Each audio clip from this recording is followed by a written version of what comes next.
The other decision that we were alerted to, the committee was alerted to, was the decision in CASA versus CAPA Proprietary Limited, and they basically said that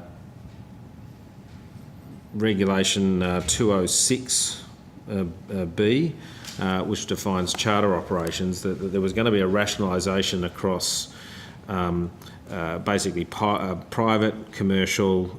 Currently we have then charter, then regular public transport or licences. The latter of those two are going to be combined, is my understanding.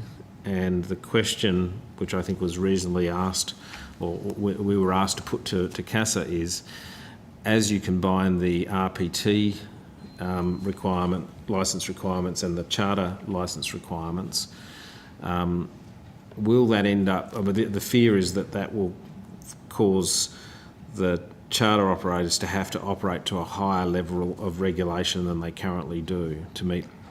How are you going to handle that, basically? Well, as far as the operational differences are concerned, there are others who can speak to that more effectively than I can, but the questions that were raised in those proceedings last week, I find myself in the extraordinary position of agreeing with what Mr. Martin said, and that is that the problem will be solved and has been solved now with the introduction of parts 119, 121, and 135, which do what Mr. Martin said they would do. You no longer have to go through this extraordinary, tortuous process of determining whether occupation in the aircraft or accommodation in the aircraft is available to persons generally.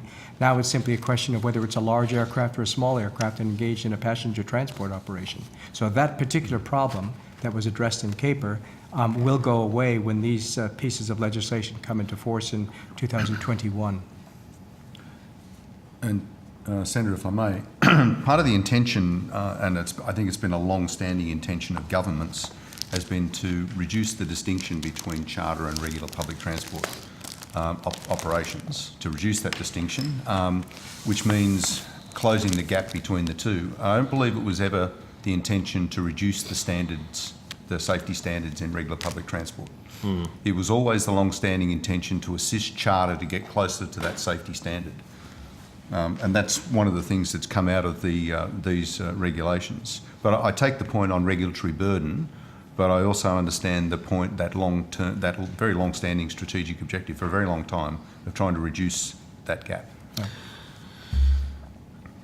Segueing into regulatory burden, my understanding is you've got a plain English regulation program in train. Can you provide some details on that? Yes, certainly we have, Senator. We've been concerned for some time, for a long time, that the regulations are very complex. They're very hard to read. The way they are drafted is in accordance with government drafting standards. So the Office of Parliamentary Counsel drafts them in such a way that says, essentially, it is an offence if you do any of the following things, which takes you through the offences before you get to what it is that they really want you to do. We've been concerned about that for a while, and I had discussions with OPC about changing the drafting style, but they were unsuccessful. So discussions internally in the organisation, we've been working on drafting a plain English guide to see whether we could turn that discussion around to a positive affirmation of what it is that you want to do. If you want to fly in this sort of aircraft, if you want to fly in an aircraft as a pilot, you need to have the following things with you. Yep. You need to do this, you need to do this. So we've actually drafted the first stage of general operating and flight rules, plain English guide. We were going to launch it at Avalon next week for consultation. And it's. I won't spoil it by asking you to table it, okay? So. But in the document itself, we've said we're asking feedback on the full plain English guide. We want pilots to understand the rules, and if they think this will work, then my intent is to roll it out across not necessarily all of the regulations, because they may not need it, but a lot of the regulations, so that we'll end up with a plain English guide that you can just grab. A little bit like a road rules guide that when you are learning to drive a car, you don't have to go and learn all of the, you don't have to go to the Act. You can go to a book that explains what you're supposed to do. That's our intent. in those circumstances, and this is just something I was thinking about, and I will declare you gave me a private briefing on some of these issues the other day. What happens in the instance where the regulations and the plain English guide are interpreted differently or cause a problem, and it ends up in a court, which I suspect will look to the regulations and not to the guide?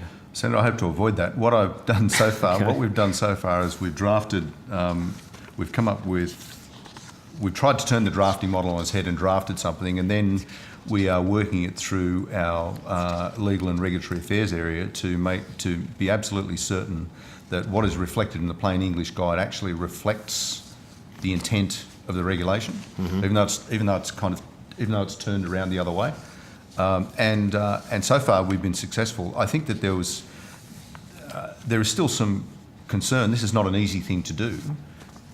There's still some concern that it's going to be challenging, and that's why we've done the first things on Part 91 to see whether it does actually work. So far, there's nothing in the draft plain English guide that we're putting out that is inconsistent with its parent Part 91. So we've actually made it work in this circumstance, and I think that that if I use the road rules example again, I would assume that what I'm reading in the road rules when I'm learning to drive is absolutely consistent with the road rules of the state that I'm in, and that if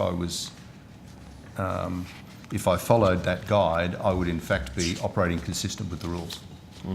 So I'm alert. We're alert to it. In fact, we've had numerous discussions about it, but as we try and work our way through. But at this stage, we're confident that we can get ourselves there. But it'll depend a bit on the feedback. We might find that industry doesn't like it and they like to stay with what they've got. I'd be surprised. Sure.